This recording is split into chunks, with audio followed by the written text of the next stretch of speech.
How are we doing, guys? Welcome back to All East TV. It's your Burnley nil, Leeds nil post-match reaction, and yeah, a very, very, very dull game of football, and I think that's an understatement of the century.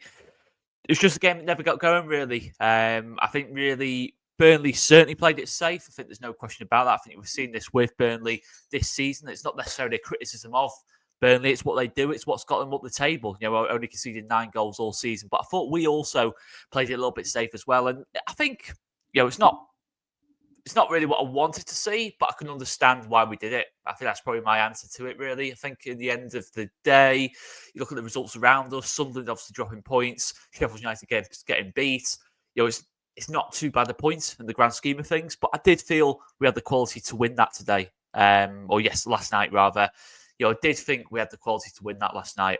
I think Dan James had a little bit of joy down that right-hand side. I thought there was moments in that game where we could have maybe gone for it a little bit more. But as I say, I understand why we didn't fully go for that one last night, because I think if you lose that 1-1-0, it can be a bit of a hammer blow in that kind of sense. But I did feel that was a game that was there to be won. And let us know in the comments, guys, if you were happy with what we did last night. I think ultimately it's a job well done because we got a point out of it. But I did think the 3 points was there available for us. I really do. I think another thing as well is I look at the fixtures coming up. Sky showed, around half an hour to go, Burnley's next 6 and our next 6. We have got a really tough run coming up. There's no question about it. Got some tricky away games. Obviously, we know we've got that big sort of 7-day spell where we play Sheffield United away and Sunderland at home. Sorry, it's the other way around. Sunderland at home, Sheffield United away.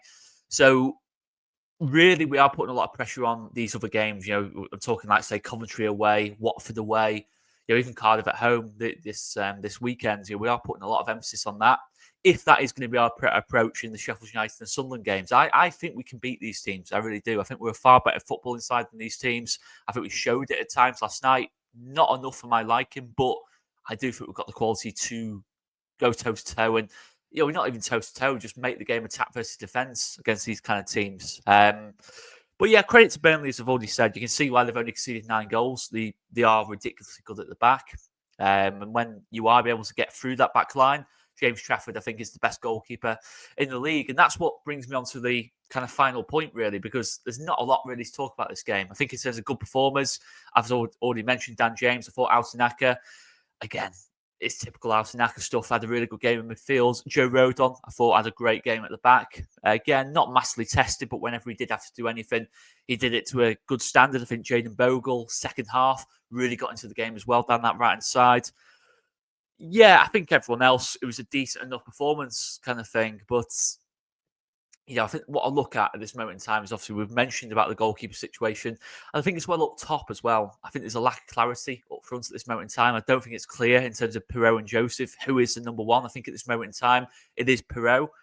But I'm not sure Perrault is a number 9. I think Perrault is better behind a number 9. I really do believe that. I think you've seen his best form in a Leeds shirt when Jorginho Rutter was playing as a false 9 and Perrault was just in behind, in terms of that first half of last season. And I just think games like last night kind of show that a little bit. I think it's as a movement. We know it's not Perrault's strength in terms of making those runs in behind and stretching the pitch out, which I think we needed last night a little bit.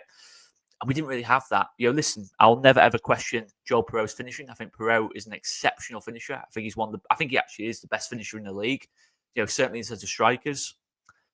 And I think the numbers back that up as well. But I just think last night is one of those nights where you want Perrault, if he's on the pitch, I think you want him behind a striker rather than being the main striker. Because I think for us, you want that striker to be making those runs in behind, leading the press, and just holding the ball up. And I don't think Perrault, that's his game, really. I think his game is scoring goals. And listen, we all want our strikers to score goals. But I think in the modern game, in a game like that last night, you want a little bit more as well. I think Matteo Joseph does offer a lot of those things, but in terms of the goal scoring side of things, I think he's still lacking that confidence. I still believe Matteo Joseph has really, really good potential, but a confidence factor, I don't think he is at that full confidence at this moment in time. So for me, as much as goalkeeper, I think we have to look at the focal points up front as well, have another option there as well. Listen, I fully believe you can never have enough strikers. I do believe that. I think last night was one of those nights where I think Perrault and Joseph, Perrault especially, has played a lot of football. Sort of the last 2 or 3 months, really. I just think we need another option there as well, a different type of striker as well, because I think ultimately, I think between both boxes, I think we're far, far, far ahead of every other team in the league in terms of between both boxes. Defensively, midfield, creating chances, stopping chances, all these different bits and pieces, building up play. I think we're far ahead of the rest of the league. I just think in both boxes, that is where we're losing points at this moment in time. I think obviously goalkeeping errors is one thing. Obviously, last couple of games, clean sheets, fantastic. But I think that's more down to the defence as well. I think in the attacking areas, in the box, we're either not getting the movement from Perot in terms of getting chances, or we're not really getting the clinical finish from Matteo Joseph. So I do think, we should try something different up there. I think Largi Ramazani, I think if Largi Ramazani isn't going to get a spot on the left wing because Mana Solomon's in great form, then why not try Ramazani up front? Try something different. It's sorry, I was going to sneeze. It's one of those. Is that an option? Ramazani up front, and try Perot maybe in behind or Aronson in behind, and just try something different up top. How many times have I said try something different? But I think you can't. When we have a game like last night where we're showing such little quality in that final third, you can't really afford to have a player of Ramazani's quality on the bench, and maybe Nonto's quality as well. But I don't think Nonto's form has justified a start. I think Ramazani, I think often when he has come off the bench, he has made an impact. Obviously, he got that goal against Harrogate as well, goal and assist against Sheffield Wednesday. I think he's got a lot of the attributes to play up front for this team. Is it an option? Let us know in the comments down below. All in all, decent night's work. I think there was more in it for us there. I can see why we didn't go for it. Not fully satisfied why we didn't go for it, but I understand why we didn't go for it. Let us know in the comments down below. Because I've seen some very different reactions to this. I've seen some people buzzing with the point. I've seen other people very critical despite getting the point. And I can see both sides of it. But as usual for me, I'm kind of on the fence a little bit. I can understand why we didn't fully go for it. But I did think we could have done, if that makes sense. Anyway, guys, I'll leave it there. I've been Oscar from All These TV, and we will see you later. Cheers, guys.